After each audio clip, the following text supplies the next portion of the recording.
girls, grab your beers. Hey everybody, this is Charlie from Anthrax, and you are listening to today's Boondoggle. This is Mark Metcalf, and you are listening to today's Boondoggle with Bailey on Domain Cleveland Radio. You are listening to today's Boondoggle with Bailey on Domain Cleveland Radio. Yes, Kato Kalin listens to this all the time. Welcome to today's Boondoggle. Now here's your host.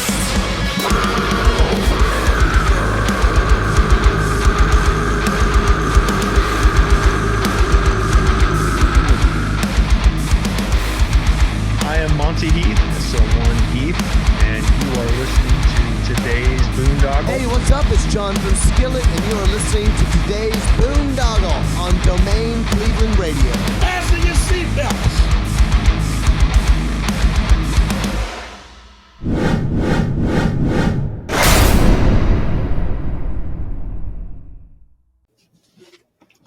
What's going on, everybody? It's Bill Bailey with today's Boondoggle. And a real quick housekeeping note, if you're watching us on YouTube, Rumble, BitChute, Odyssey, or listening to us on Spotify, Apple, Google, whatever podcast platform you utilize, please hit that follow and subscribe button. And give us a follow on our social medias. We're on Instagram, Facebook, TikTok, Twitter, all that good stuff. So we can continue to bring you conversations like the one I'm bringing you today. I'm catching up with my good friend, Michael Rubin of the band King Falcon. What's up, Michael? How are you, Bill? I'm good, buddy. Like I said, looking forward to doing this, man. We've had, quite a few interactions, which we'll get into. Yeah, I was gonna say, we've seen each other so many times, and we've talked about it, and here we are actually doing it. You got to love it when that happens. Doesn't happen a lot. Yeah, I love it, man. Kevin keeping us on track here, so shout out to Kevin. It's my guy. But usually when I have people on for the first time, I want to get a quick background. So do you remember originally what you wanted to be when you grew up? Yes. I always wanted to be a race car driver. My whole life, I'm a big car guy, big car fan. I like driving fast. I have gotten pulled over many times. I've spent a lot of money on speeding tickets. I am not a racing driver. I'm not good at it, but I always wanted to be one. I was the fastest kid at go-karts type of thing. You know, always played a lot of like Forza, Gran Turismo, that sort of thing. And then at some point I realized that you actually have to be super, super mega wealthy. And you have to start when you're like 5 years old. And if you like just hope to be a race car driver one day, it's not going to happen. So I did something that was almost as difficult, which is being a guitar player. And so real quick, that's a funny story. I started playing guitar when Guitar Hero came out because I was playing Guitar Hero, and one day my dad walked in on me, and I will remove some of the expletives because he talks like that. But he basically was like, "Hey, how about you do something? How about you consider doing something else and actually learn the guitar?" He didn't use those words though. And then that was when I was like 10 years old, and here I am 15 years later. Got the bug, man. So. Nice, man. Well, some of that race car driving skills did come in handy. I got to witness that firsthand when we were in Louisville trying to keep up with the Reach NYC van going to Louder Than Life. Yeah, man. Listen, I don't want to incriminate myself on camera here, but I have driven very fast. But yeah, I love the Reach NYC dudes, but you and I have definitely we've had some adventures with them, or misadventures, I should say, for sure. for sure. And then, so you were saying you got into Guitar Hero. You're playing the game, jamming out there. Your dad came in and strongly encouraged you to actually learn guitar. Yeah, he basically said, quit being a loser and pick up a real guitar, and maybe some girls will talk to you. And then, I mean, that didn't really happen because I was 10 and also like kind of fat. But I did learn how to play guitar, and it was good that I wasn't talking to any girls at the time because I was focused on practicing. Keep that in mind, kids. Awesome. And then, who were some of the early influences that kind of directed you to, Yeah. So I got most of my music taste kind of at first from my dad. So he's very much into the classics. So it was like Zeppelin, Floyd, and then like the Stones, like Boston, like Kansas, That is where he was from. But the guitar player that I got most of my chops from is definitely David Gilmour, and that definitely comes from being a kid and listening to The Wall in entirety, beginning to end, with my dad on vinyl in the dark, which was a scary experience the first time. But it's okay. It builds character. You have to go through it. But also, what I love about David Gilmour's playing and what I try to emulate. So I'm not a fast player. Like I can't shred. I can't sweep. Like I can't play really fast. But David Gilmour isn't really that fast either. But he's super tasteful, and every single one of his solos you can pretty much sing because they're melodic and they're memorable. And in my opinion, that resonates more with me.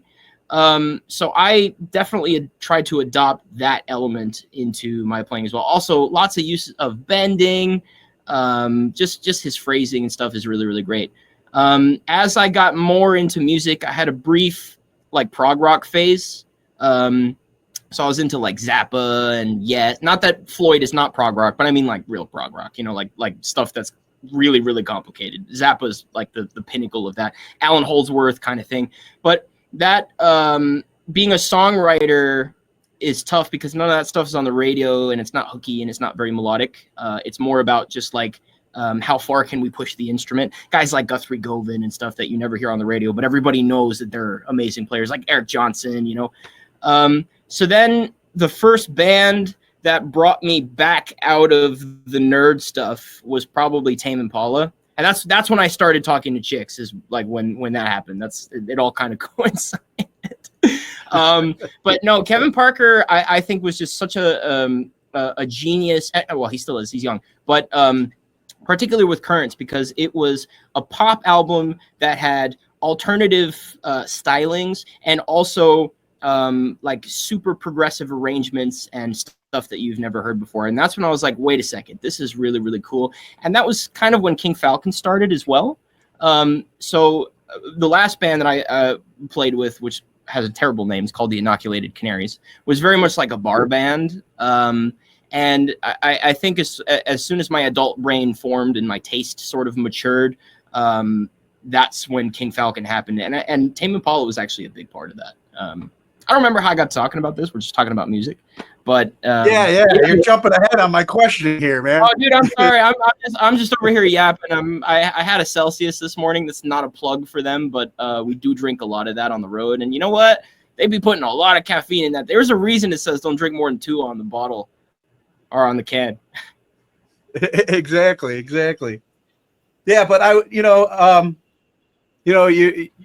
you're talking about some of the influences you had and your dad's encouragement to get into playing, but I had read something too about you're also like a student at the School of Rock. You want to share about that experience? I can talk a little bit about School of Rock. I think it's important. I think that honestly, a lot of the young bands and musicians that we will see out in the world are going to have some tie to School of Rock just because of how many students they have and how many people are part of it. And it's a big program, and it's really good, honestly. That's where I met the people for my first band. My family runs a couple of School of Rocks now, so after I kind of graduated, that was what my mom decided she wanted to do. So she runs, I think, 5 now. There might be a 6th on the way. I kind of lost track after 3. But yeah, super involved in School of Rock still, and it's great. Now on the other side of it, because I teach there less now, but I did teach there for a while. It's great to see young students who I see myself in.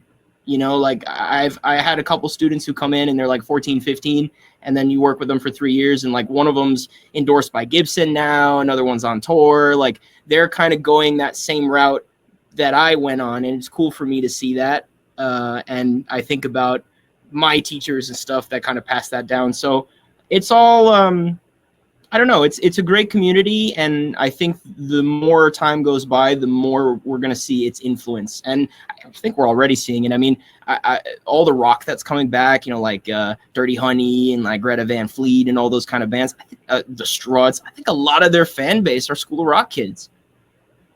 Nice. Now, you'd mentioned, your dad being a big influence with the music that he listened to, like with The Wall and everything. But then, saying that your mom's like involved with the School of Rock. Are both your parents musicians as well then? Neither of them are musicians. My dad always says that his instrument is the radio. He's really good at that one. My mom was always a big music fan, but her taste is kind of all over the place. But some of it's very interesting. So her favorite band is Guns N' Roses. Like every year, she always wanted me to like dress up as Slash because that's her favorite member of the band, and I have the hair. I think I only did it 1 year, but she's like crazy about Guns N' Roses. But she's also she's not a rock person very much, which is ironic being at School of Rock. But she grew up with like 80s freestyle and like I don't know. She likes Diana Ross a lot, which I love Diana Ross, and I talk about this. It's like my guilty pleasure. I get so flamed whenever I'm on the aux and Now That You're Gone comes up. But I will go to the ends of the earth to tell all folks that the greatest bass tone ever recorded is on that song. Now That You're Gone by Diana Ross. The bass tone and the bass, just like the way it walks, is fantastic. So good. And it's big to say that the bass part is the most important part on a Diana Ross song where it's all about her voice. Nah, it's the bass part on that song. But that's all from my mom. I mean, that whole kind of stuff. So I guess I got a lot of music from both. But the initial guitar playing was more from my dad's music just because he tends to like guitar-based music more. Okay, yeah, because I wasn't sure when you said your mom is now like running a few of the School of Rocks. I didn't know if she had like a musical background or just you can. No, the good thing about that is that musicians are not often business people. Sometimes they are. I mean, you got people like Taylor Swift out there and whatnot, but sometimes the best business people are not musicians. And both of my parents are fantastic business people, and I've learned a lot from them, but they are not musicians. And I think the reason that they are good business people is because they don't have to focus on playing music. You don't always, like the band manager doesn't have to play guitar, Yeah. So you can be a fan, and you can obviously have an awareness, and you can know about music and stuff, but sometimes it's better to just manage and do the business side. Well, shout out to Mom and her Guns N' Roses love. That was the second tattoo I ever got when I was in the Navy, Guns N' Roses. That's rad, man. Still one of my all-time favorites, man. And, Axl Rose's real name is Bill Bailey, so, Is it really? Yeah.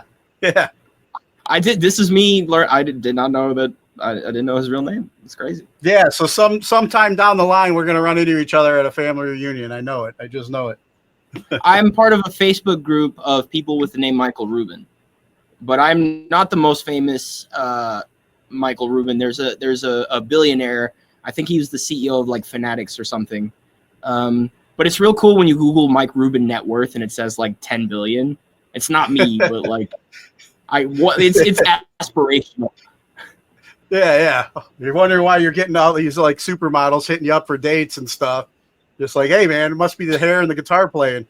And then anyway, you touched on going off, with one of your early bands, the Inoculated Canaries.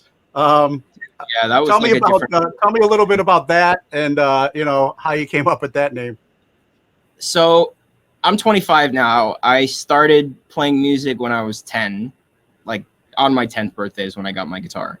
I started my first band when I was like 13, and when you're 13, you're an idiot. Like you're not smart. You don't have good taste in things. Like I don't care how cool of a 13-year-old you think you are. Like you're 13 and you're an idiot. So when you are 13, you come up with terrible band names like the Inoculated Canaries. Now your question is, how did you come up with that band name? Everybody was freaking out about bird flu. It was like a big thing that everybody was concerned about. So I was like, I know this new word I just learned called inoculated. It would be a great band name. It wasn't. But it was like the opposite of bird flu, the Inoculated Canaries. So we rolled with it. And then at some point we got enough momentum where like we were playing big shows and stuff. We went on like a little tour, and like the biggest show we ever played, it was on a boardwalk in New Jersey, and there was like 400 people. And it was the first time anybody ever came up to me and said, we heard you on the radio. Like somebody ran up to me and was like, we heard you on the radio. Like we're here for the show. And I was like, really? I'm like 14. This is crazy. So we got enough momentum where stuff started happening, but part of it was also that people knew us as the band with the weird, awful name.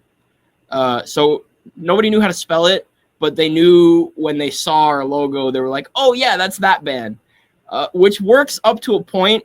But when you try to kind of go beyond that point, it's very limiting to use a name, especially because we're not like, look, if you have a band that's like mathy or proggy or super niche like that, like you can have a weird name, but we're mostly doing pop rock.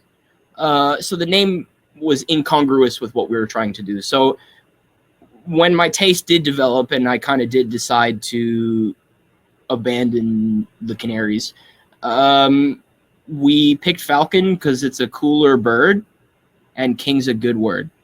And that is exactly the story. And I, literally, just in case anybody hears an interview or goes back and is like, this guy was in 2 bands with birds, I just thought it would be funny. That is the whole reason. I don't have a thing with birds. I don't super care. Like, ornithology is like not a study of mine. Like, I couldn't be like, oh, that's a swallow or that's like a hairy. Like, I have no idea what the birds are. I just thought it would be funny. So here we are with King Falcon. A cooler bird than a canary. Yeah, for sure. More healthier sounding too. Yeah, I think it fits the music better too. Like King Falcon definitely describes like what we sound like. It's very slick alt rock, you know. Yeah, the Inoculated Canaries sounds like something written up in a gain of function lab write up or something, you know. Yes. And now it's metamorphosized and it's grown into the King Falcon. And then like when did King Falcon, you know, when did you get serious about that name and when that become a project? And were the guys other members of Inoculated Canaries part of it, or was that just I'll give you the abridged but very brutally honest history of how this whole thing happened. So the Inoculated Canaries had 4 members. Me, our drummer was a guy named James, and 2 other guys. The other 2 guys in the band, one left to go do like Broadway piano. The other guy left to manage the School of Rocks. His name's Dylan. He and I are tight. He's like my homie. I love that dude. I see him as much as I can. We're very, very close. James and I started King Falcon, and we recorded Shake, Shake, Shake, and When the Party's Over, just the 2 of us. So he played drums and bass, and I played guitar and I sang. We were going to have our first show on April 1st of 2020. Obviously, that got canceled because of COVID and whatever. It was at the Bowery in Manhattan, which is like a basement, you know, so it was not going to happen. So we got to spend a whole year writing and kind of figuring out the band and stuff like that. And at some point, the label came to us and was like, you should probably consider adding a 3rd guy.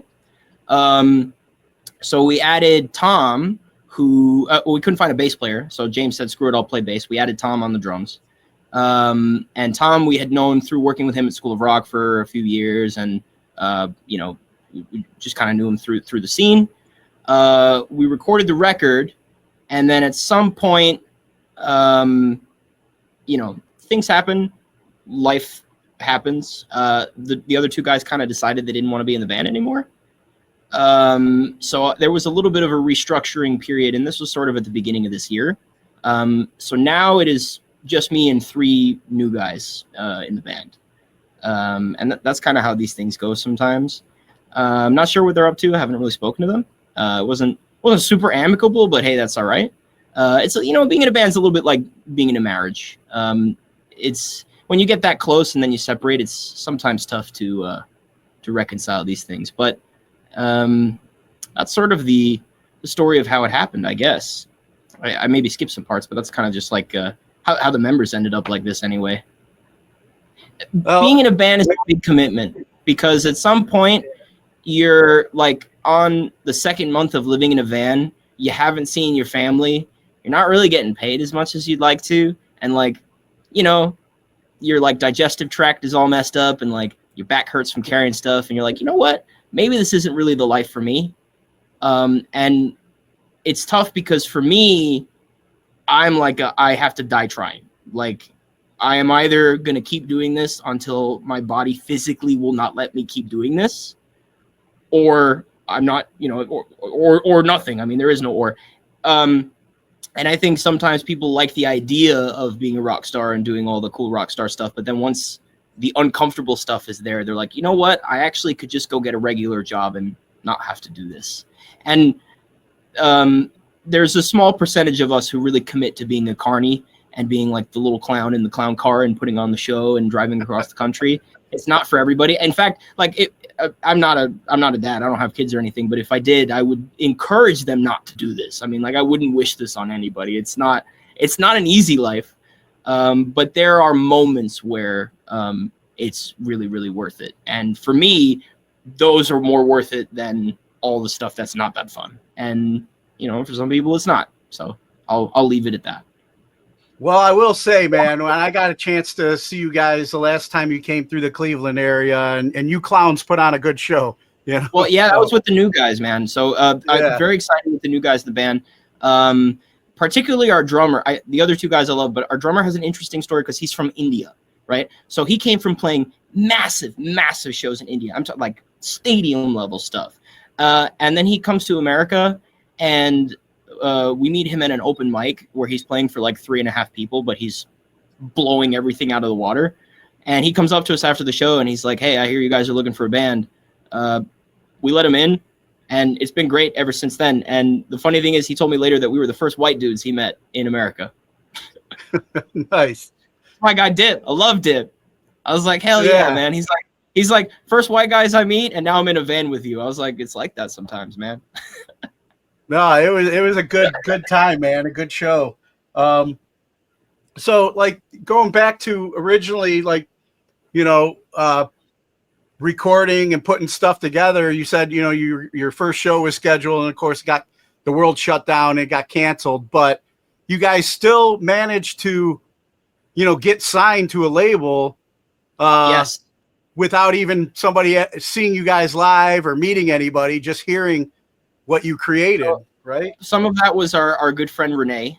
He definitely helped, but yeah, I was really definitely going to bring that motherfucker into this conversation. Our good buddy Renee Mata. He's great. But what really did it was the When the Party's Over music video, because we filmed that in the middle of COVID, and we had a big crew, and it was like a whole thing. And I think the label was so shocked that we were able to get it done. And what's even crazier is that they signed us without meeting us or seeing us. And we recorded the whole album before they met us or saw us. So the first time anybody from the label saw us was at a private show after the album had been mixed and mastered. And it was like 3 people that came in with notebooks and were like, okay, play the set. We're going to sit here with the lights on. And it was crazy. That's amazing. But hey, we're still here, man. We got 2 more records to make before we got to figure something out. We got a 3-record deal, so. Well, you know, I want to, you know, talk about that a little bit more too. Now, what was the music video again for that one? I'll have to go back and check that one out. When the Party is Over. And When the Party is Over. All right. That music video is us in kind of the middle of New York, and we only could have shot that during COVID because, I mean, we were filming like middle of Times Square, middle of the street, like places that are normally absolutely full, but were only empty because everybody was kind of scared to go outside. And behind the camera, I mean, everybody's got masks on. We got all the protocol. Everybody's got like full, basically garbage bag suits that they're wearing. At some point in filming, there was actually one scene that we had to cut because in the middle of us filming it, a homeless guy chased us out of the park with a knife at like 3 o'clock in the morning, which was great. And so the whole crew's like running. Yeah. Is that the blooper reel? I don't know. I've never seen the footage. I don't know if there was footage. I was like in the van because it was one of the actors filming, and then I just kind of heard a commotion, and I like walked up, and then everybody was running toward me, and then it was relayed to me after what happened. But yeah, incredible. So then going back to you know, we already mentioned our good friend Renee. How did you and Renee originally connect, and you know, how did he help the band? Sure. So again, remember School of Rock. So his daughter was a student at School of Rock. She's a fantastic singer. She was not like my direct student because I don't really teach vocals, but she was a student at the School of Rock, and he heard our band through that. And the first time he heard the Canaries, he was not really a fan. And then he came to a show and was like, wait a second, I was actually tripping. This is really good. And I'll never forget this conversation. I'm sitting with him and he goes, listen, if you do two things, I'll get you a record deal. First, you have to change the name because the Inoculated Canaries is an awful name. And he was right. It's an awful name. I've said that many times. I'll go on saying that. It's terrible. The second thing, he said just like this. He goes, you got to add some beeps and boops and shit to the music. And he said it just like that. I'm like, what do you mean beeps and boops and shit? Like, I'm supposed to sit there with a fucking robot and like make a song happen? But I think that was his way of saying that thing I was talking about before, kind of with Tame Impala, where what makes them amazing is all that ornamental stuff. And I think that's sort of what makes music sound really modern. Because, you know, you go back to all that classic stuff. It's drum part, bass part, guitar part, vocal, maybe a keys. That's it. That's the song, right? And now, I mean, music, like, we're competing with lots of different types of genres that have, you know, mastered absolutely to the highest volume and like blasted through 1,000 watts of radio. So, you know, you've got 808s in there. You've got like extra synths that like didn't even exist back in the day. You've got synths that we're like making up as we go. You know, there's plugins that are on, I'll admit this, right? Because I'm not an engineer. I'm a songwriter. There's plugins on the song that I don't even know about. I get a mix back and I'm like, yo, that sounds great. What's that sound? And there's like 9 different things going into that sound that I don't even know. I just sang the part and then it comes back and it's like, that's what it, you know, that's the part that we made out of like digital stuff. So there's just so much more raw material to work with to kind of create the ornament around the chord structure and the melody that is like the bass part of the song. And that is so important in making music sound young and modern. And that's what he meant by beeps and boops and stuff, because it really kind of sounds like beeps and boops and stuff, and you make it on a computer. Nice. And then, I mean, you guys ended up like the first album, like you said, you had it done before you actually signed and played for any of the label people. But well, we signed. They signed us, but they hadn't seen us. So seen you guys, nobody knew what we looked like. They didn't see a show. Like if that had all been fully faked and like I couldn't play guitar and like I couldn't sing, like they wouldn't have known that, you know. It wasn't like the old story where somebody at a label sees you play and they're like, oh my God, this band is so good. And then it was the opposite. They didn't see us play. They had no idea. It's like dating on Tinder. You don't know until you get there, like what it's really going to be. Yeah. But, you ended up, still managing to get like what 2 million streams on Spotify or. Can I be honest? I try not to check that because it's very easy to obsess about it. But yeah, I think we have a few million kind of combined between all the songs at this point. I'm fighting the urge to go check now, but I actually don't know. I don't keep an eye on that stuff, man. It was written in the bio that was sent to me. So, oh, good, that's great. The only thing I keep an eye on are the DMs and also like comments and stuff. You know, because we've been very fortunate. Knock on wood, most of the comments we've gotten have been very nice, and I do love replying to those. A lot of times, the biggest comment we always get, everybody says I look like Heath Ledger and also Kit Harington, which is I like those comments. Keep those coming. That's real nice. Nice. There was one time I was at Hershey Park. And a guy comes running up to me, like, with his little dog, like, sprinting. He's like, oh, my God, we're big fans of Game of Thrones. Jon Snow, can you sign this for me? And I'm like, dude, I'm not Jon Snow. And he wouldn't leave me alone, so I signed an autograph, Jon Snow. Should have just signed it with your name, though, you know? Nah, it's because he didn't know who I was. He would have left and be like, who the hell is this guy? Anyway, he probably still thinking, who the hell is this guy? But that's okay. But so the world opens back up. You guys get to start playing out. You've had some, how's it? As you said, you don't really want wish this life upon if you had kids and stuff like that. But there are a lot of good highlights that you've experienced. What has been, some of your favorite road stories? Well, look, being on the road is incredible because you meet so many people, and what's really cool is when you go to the same place more than once and you start to see people that you already know and they become friends. So the first time we went out, you're very much like voyaging into the unknown. But now, you know, we go to Nebraska. I got friends in Nebraska, man. It's crazy to me that I could say that. You know, we go to St. Louis. We got friends out there. We go to Indiana. As much as I hate going to Indiana, we got friends out there. We go to Tennessee. We got friends out there. Like upstate New York, which is, I know it's New York, but it's far. Dude. It was like 8 hours driving there. So all these places that we go now, because we're coming back from the second time, it feels like the world or the country at least is so much smaller, and that's been a really cool thing. And also being able to tell stories like about Zombie Burger in what is it? I think it's in Minnesota. I don't remember, but it's like in the Midwest somewhere. And it's one little thing, and somehow we always end up passing it on our tour. And every band that we deal with is like, "Oh my God, you guys have been to Zombie Burger!" So like knowing all these little places, like the little barbecue spot, like on the highway, like in between.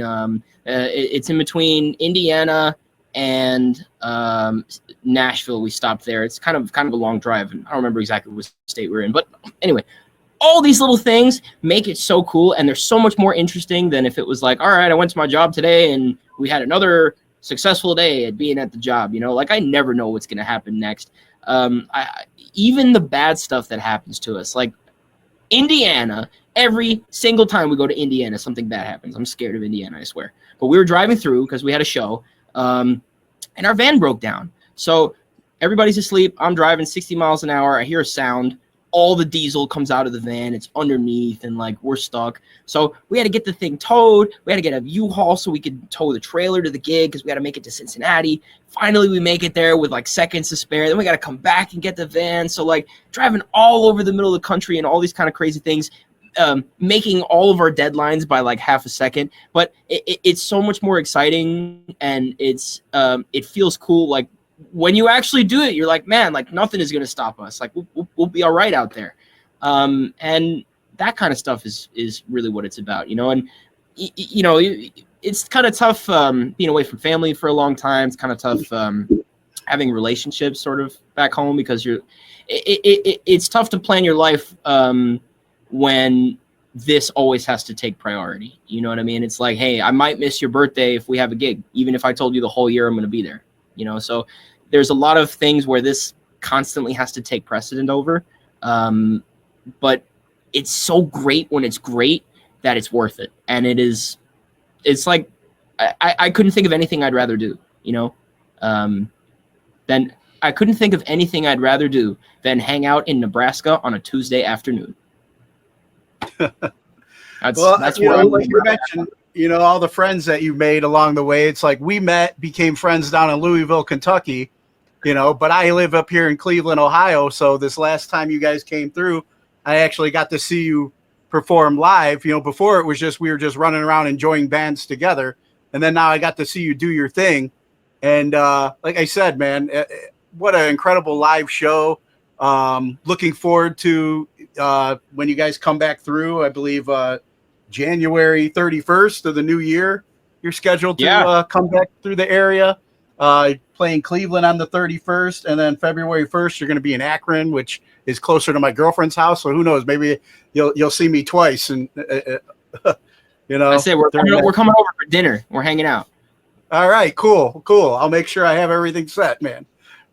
But, you know, what, you know, the current release that you guys are working on, I saw that you do a reimagining of Paramore's Crush, Crush, Crush. What inspired that? And so, you know, it's funny. Every time I do an interview, I think, you know, and we talk about a song, I feel like people want to hear like some sort of deep story about how like I always had a relationship to something, not even a cover song, like lyrics to a song. I'll tell you exactly how Crush, Crush, Crush happened. Honest to God. We were sitting there, it was me and the boys in the band, and we're sitting in rehearsal. And we're like, hey guys, we should probably do a cover song because I think that would be a lot of fun.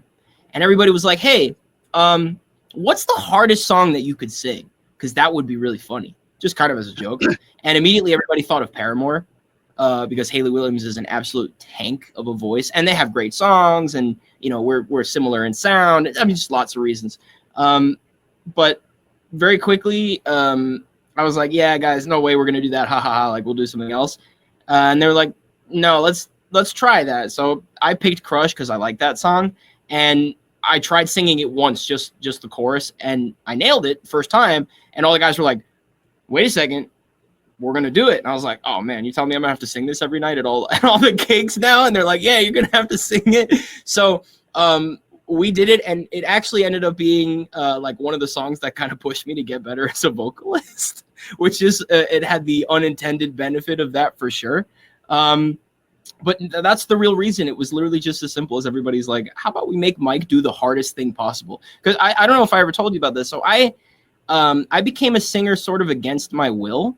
I never really wanted to be a singer. Like I always wanted to just be a guitar player, and that was where everything was. I wanted to be a songwriter, but I didn't want it to be my voice just because I don't know. I didn't really like singing.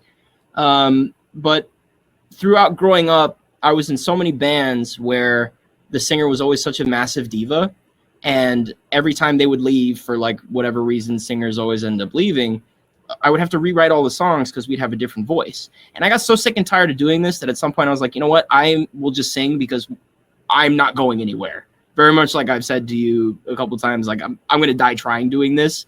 So I just sang because I was like, all right, at least I don't have to rewrite all the songs now. That's me. So singing was always the thing that I felt like I had to do, rather than like I wake up and I'm like, I'm a singer, I love singing, whereas I feel like that about guitar.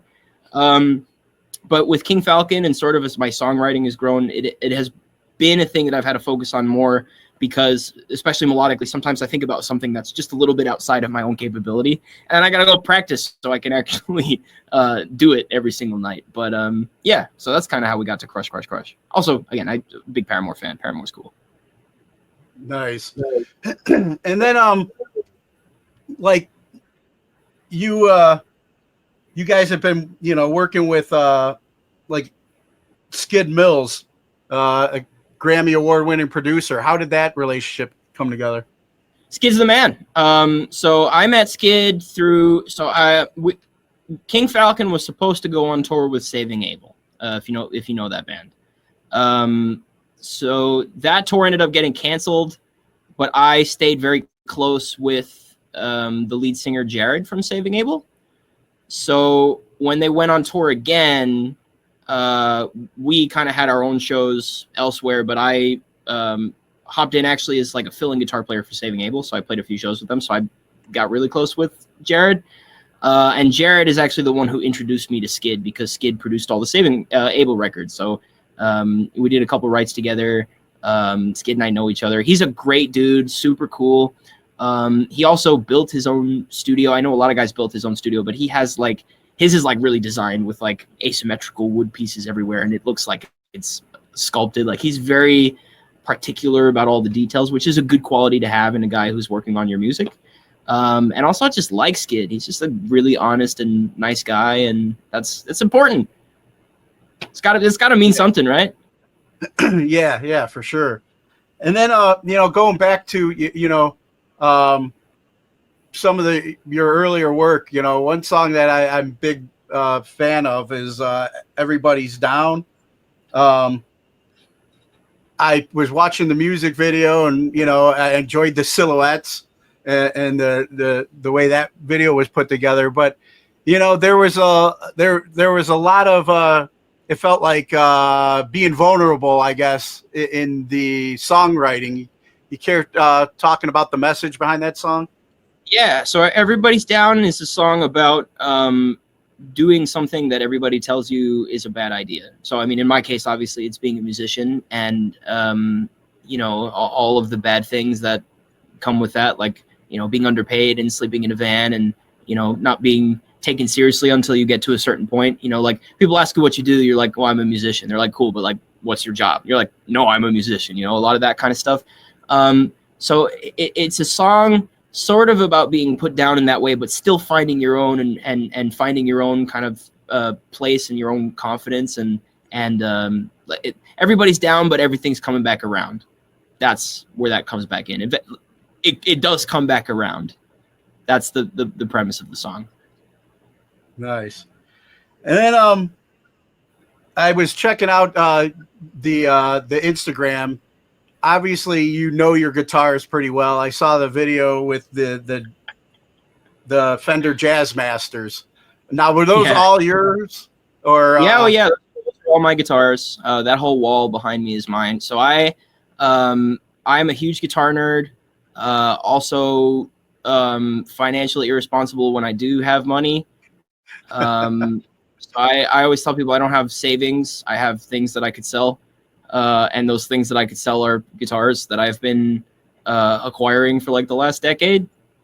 But yeah, I am a huge nerd, and it came from like being a kid and always liking old things, vintage. Like again, I like old cars. Like I have a collection of like Zippo lighters. I think they're cool. Just old stuff is cool, and guitars are obviously the thing that I do. And old guitars are like the paramount of what guitars are. So it was sort of natural that I was into them, but I always felt like they were unobtainable. Anytime you see a 57 Strat, it's behind glass, or at like the Hard Rock behind something, or at like a museum, or like, you know, you see a picture of it somewhere. Like it's never actually there. So it was a personal thing for me where I'm like, you know what, I would love to have these guitars. And it took me a while, but yeah, and it's also a lot of stuff that you have to learn to know what's real and what's not, and like what's funky and what's like how things are supposed to be. It's a big crazy world of vintage guitars, and unlike other things where there's a central authority, there's kind of not really a central authority with vintage guitars.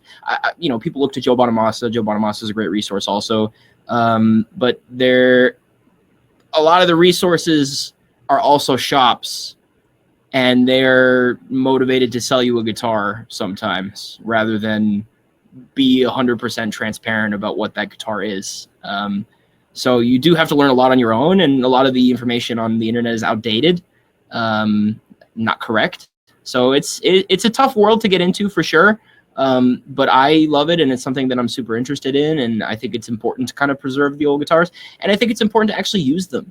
You know, I don't tour with them because they're not really built to handle that. They move a little bit and they're fragile, but all the recordings are all vintage guitars, and it's just cool that they're still getting used, I think. Yeah, and it definitely, I mean, I enjoy the album and listening to there's just that it gives it that extra in the sound when I listen to that. You know, it's just like I feel like I'm listening to the classics you were inspired by, you know. I appreciate it. So yeah, you know, the type of guitar you play will never make or break a song, but it is a little bit like salt and pepper on a good dish. If you overcooked the chicken, no matter how much salt and pepper you put on it, no matter how nice your guitar is, like the food's gonna suck, the song's gonna suck. But if you have something that's already really good, that can just be like the nice little touch of clarity again, so that when you go back and listen to it the second time, after you've heard the melody, after you've heard the lyrics, after you've heard, you know, the hooks and things like that, you're like, wow, I really like the boops. Yeah, and the beeps and boops, of course. You go back and you're like, you know what? I really like the way this guitar sounds. Like that's why tone is so important. Again, I was talking about Now That You're Gone, Diana Ross. The tone of the bass, just the way that the bass sounds, is like a big thing for me and why I love that song. So it's important. If you're a nerd, I guess, you know, and if you're not, then it's a little bit less important. But I don't know. We're just out here having fun, man. Oh yeah. Now I have to ask this too, and I know we discussed it when you were here in Cleveland. When this is a question my girlfriend wants me to start adding to the interviews, especially when I talk to gentlemen like yourself, because she was very fascinated by your hair and how well kept your hair is. She wants to know what kind of products you use to keep that Michael mane. All right. Well, I'll keep this brief. There's actually a lot more products than I would like. In my heart, I would love to just wake up and go out into the world, but I do have to make it look like this. You need a curling shampoo. It doesn't matter which one, but one that's not going to dry you out. Any conditioner is fine, as you know. You want one with no alcohol, preferably, and you have to use a lot. You have to, like, you know, if you have straight hair, use this much conditioner. I'm like this. I got like a snowball of conditioner every single day of my life. Even like if I take a shower, even if I don't shampoo my hair, I pretty much always condition at least the ends. You got to do that. Then after, I will use a leave-in conditioner, and I will use maybe a little bit of mousse, but that's kind of it. But it's all about hydration, and with curly hair, there's no such thing as too much. Like even today, my hair is a little bit dry. Also, Celsius. It's got like 1,000% of your daily biotin, which is like 10 times as much as you need. Makes your hair real shiny. So not Nice. to give them free promo. They definitely are not paying me. I am paying them egregious amounts of money. But dang, I do like a Celsius.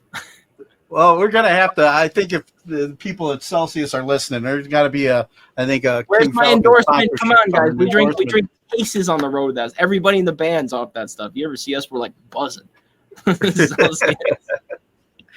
Yeah, you got to get in with Theo Vaughn or whatever. See what his hookup was on that. You know, He's funny, man. I like Theo. Sometimes he says some stuff. And you're like, did you really just say that? But I that's kind of his whole character, so I respect. Oh yeah, I love it. I love where it sometimes there's like the filter. You know, you wonder where it's at, but you know it's good stuff, and it comes out of left field, keeps you thinking. You know. So you know, we talked about the Paramore song and some of the other new songs that you guys are working on. The album does the new album have a release date yet? No, it's going to be a lot of singles kind of before we get to an album. But I can tell you that so with the first record, it was very much a process of us trying to find ourselves and our sound. We wrote like 50, 60 songs to get to those 11 that eventually ended up on the record. And within that, lots of different genres and ideas that we kind of never went to. And even within the record, I think we were kind of still finding ourselves and finding our sound. The last song that we wrote on the whole process of doing that record was On Your Soul. And me personally, On Your Soul is my favorite King Falcon song. It's my favorite song to play. It's my favorite song to listen to. It has the most amount of like ornamental stuff. It's also a little bit more of a moody song, and that's generally what I like. And for me, the sort of next chapter of King Falcon, I think, is going to be a lot more like that. So a little bit less hard rock and a little bit more alt. Now, I know this because I already have half the album written, and literally in the tab behind our meeting, I have like all the files. I could send you some at some point as long as you promise not to show anybody. I don't have release dates for any of this stuff yet, but I am so excited about the new stuff because I feel like, again, my tastes have kind of matured. We've really honed in on the sound. We've got better players in the band now, frankly. Like there's a lot sort of gearing up for this next year, and I'm really excited for everybody to see what happens. Like I feel like we're just now getting to the heart of this thing and the good stuff, and I'm real excited about it. Dude, I'm excited for you guys, man. Like I said, when I got to experience it live this last time, as much as I enjoyed watching you guys too, what was cool is you had some other friends that were there. This guy and his family had driven up. Yeah, were big fans. Sean, and Sean I enjoyed Kufel. watching them. Shout out. Yeah. What was their name again? The guy's name is Sean Kufel, and he brought his 2 kids with him. Yeah. Shout out to him, man. I enjoyed watching them react to watching you guys. And it was just, it was, yeah. I mean, there was just a good vibe there, man. He's a perfect example of one of those guys that makes touring totally worth it. Because, again, I'm up here in New York, man. We're filming TikToks and things and making songs and stuff. And obviously the numbers go up, but it's tough to equate those numbers to stuff being real. Sean is the first guy who covered a King Falcon song. He covered himself playing Cadillac and posted it. And I saw it and I was like, holy crap, somebody's actually covering our song. This is amazing. And then he came to the show and like knew all the words to every single song. And I know it seems like a small thing, but every time that happens, it's like, that's the whole point of this thing. It's not about making money. It's not about getting famous. It's not about, being a rock star or having 1 million guitars. Nope. It is about affecting somebody enough where something that I made touches them and they spend enough time with it that it means something to them. not even to that extent. I don't expect anybody to sit there and memorize all my lyrics, but that's like the most, kind of prime example of it. And the way that makes me feel is like, that's the whole point. That's what this is about. That's what makes it worth it. So, Sean, if you watch this, you are the man. I love you, buddy. Yeah, shout out to Sean, man. Hope to see you the next local show here. And then, before we get ready to wrap up, I want to ask you some of the questions I normally ask my guests I have on. We talked about a lot of your early influences as a kid in music, but who would you say are your top 3 musical artists today? Okay, so these last 2 weeks, I have had an unhealthy obsession with one band, Delta Sleep. I don't know if you've heard of them. They're kind of small. They're from England. They have one record called Ghost City. It is a no skip record from beginning to end. And is incredible. And they're like math rock. And I'm not a super big math rock guy, but what I like about them is that the groove is there, the melody is there, and the ornament is there. So I listen to it and it's like all the stuff I like. It's hooky, like it's smart, like it's very textural. I'm like, holy crap, like these guys really, I'm actually going to see them on Saturday night. Very excited. So I'm a big fan of that band. Who also I've been listening to a lot of stuff in that genre.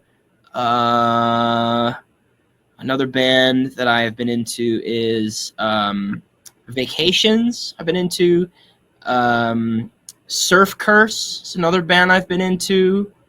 I don't know, man. I feel like I've been listening to a lot of new stuff recently, but a lot of it has kind of been in the alt space.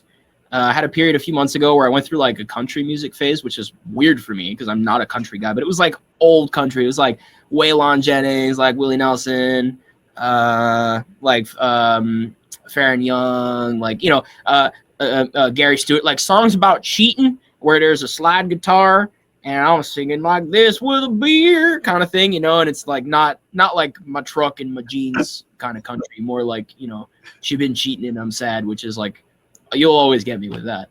But yeah, I've been all over the place. But the last 2 weeks, again, that band Delta Sleep, like I'm trying to put as many people as I can on because they're freaking awesome. Nice. I'll have to check them out. And then, what class do you feel should be mandatory before graduating high school today? Class that's mandatory before graduating high school. I feel like in this environment, that's a loaded question. I don't know. I mean, like it doesn't have to be a class that exists, but like, what do you think would have benefited you, before getting out into the real world, I guess, Man, I don't know. That's a great question. I feel like, I feel like not a lot of people know how to drive, but everybody had to take driver's ed, but driver's ed doesn't teach you how to drive. I don't know, man. There's a lot of people. You know what? People got to learn how to write letters and how to write a check. I've seen so many people not know how to address a letter and how to write a check that it's embarrassing. It's like, come on, you are 28 years old and you can't write a check. What? Yeah. I don't know. Yeah, all the basic stuff, I guess. Yeah, number one usually answer I get is like personal finance or taxes and stuff. Actually in high school I took personal finance. The teacher that taught that class died a few months ago, but I will always remember him. He was a good dude, Mr. Harrison. Shout out to Mr. Harrison. Yes, he taught his entire class around the idea that we are all squirrels and you need to have the constant anxiety that you will run out of nuts. Yeah. Well, that's one way to describe it for sure. It's my guy, Mr. Harrison. And then who are 3 people who've inspired you and you can credit for making you the person you are today? 3 people that I know or 3 people that I don't know? Whoever you feel has inspired you and has influenced the person you are today. I think first and foremost would be my grandfather, my mom's dad. So he's the guy who got me my first guitar. He's the guy that got me into music. He's really the only other musician in my family.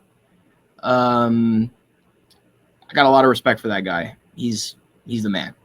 I don't know. He's the one more than anybody else. I mean, obviously I could say my parents, but only 3 is tough, and that's 2 of them right there. So like, I don't know. Definitely my grandfather. Trying to think of somebody famous. I'm not sure. This is a really tough question. I have to. The first person that I think of is my grandpa, because he grew up with absolutely nothing in Italy and somehow put together a band to go on tour around the world. And the only reason that I'm here today actually is that he had a gig in America, and his wife was pregnant, and she was like 9 months pregnant, and she was like, "You're not going to leave me here in Italy while you go play in America." So she came with him, and then my mom was born, and she was born with an American birth certificate, and they were like, "Well, I guess we'll just stay here." So if he wasn't a touring musician, like I never would have been here. So there's a lot of things about him that I could think of. Yeah, so many that in fact I will use him for all 3 so that I can skate to the next question. Nice. And then, are there any causes or organizations that you support and encourage others to check out? Local music. Go watch a band at a bar you've never heard of, and a band you've never heard of. Make sure if it's a bar you've heard of, that's fine. Go watch a local band and buy their merch. That's the charity that I support. Yes, definitely. And then, before Guitar Hero, but favorite toy as a child? Gonna be no surprise, but I had a massive collection of Hot Wheels, and I had Hot Wheels, and I had like model cars, and I know lots of kids would like get racetracks and like play with them, but I was weird, and I would like just clean them and organize them by type and color, which I maybe should have been diagnosed for. But my mom was just happy that whenever she bought me something, I would never break it, because I'm just not that kind of guy. So I think, I think I have kind of been a collector of things my whole life. It's just always been, if I had more space and more money, it would be cars. But I don't, so it's guitars. But yeah, it was definitely my Hot Wheels collection for sure. Nice. And then any message you have for our military members that are currently serving overseas? Dude, you guys are the best, man. Like I mean, Bill, I know you're a vet for sure. I would love to do like USO shows and stuff like that, man. Like any sort of way that we could help the troops. Like you guys are out there doing like the hardest job, and I'm talking about being away from my family. You guys got to be away from your family and somebody shooting at you. Like, are you kidding me? So a lot of respect for everybody in the military. Yeah, I mean, I got friends and family members in the military too, and I don't know, much love for all you guys, and would love to see you at a King Falcon show, and you guys will definitely get some free merch. No worries, we got a military discount, and we'll hook you guys up. Nice.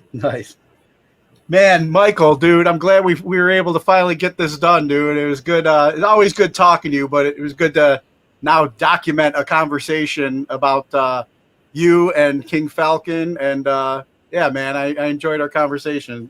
Learned some more about you today. Likewise, man. Thank you so much. It's so good to see you again, Bill. And next time we come back to Ohio, we'll go out for dinner, make a night out of it. Yeah, for sure, man, for sure.